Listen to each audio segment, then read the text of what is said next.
ណាគូគំនូរបាំ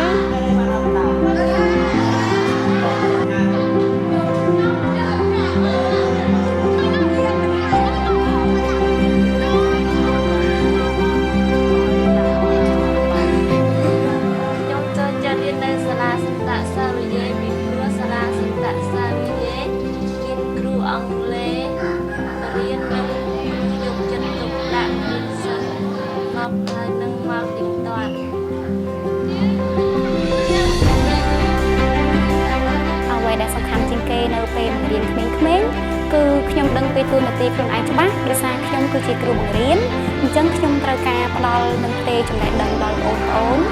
ហើយអ្វីដែលសំខាន់គឺខ្ញុំចង់ឃើញគេជោគជ័យនៅក្នុងថ្ងៃអនាគត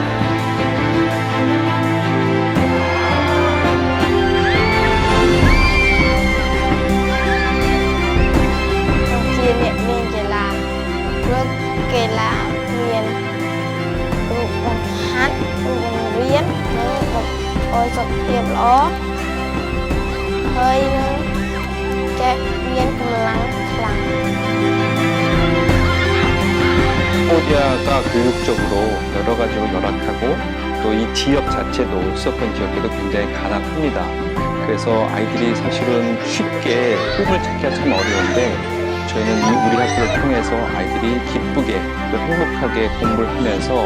자기를 찾고 더 나아가서 미래의 꿈을 찾아서 그 꿈을 향해서 기쁘게 함께 나아가는 것을 목표로 하고 있습니다.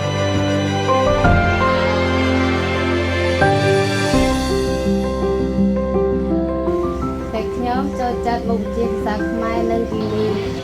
ហើយមុខវិជ្ជានេះតែធ្វើឲ្យខ្ញុំជាគ្រូហើយក៏បង្រៀនសិស្សរៀនកុមារនៅបច្ចុប្បន្នបានហើយក៏មិនអោយកុមារនៅបច្ចុប្បន្នគ្មានការសិក្សាទេ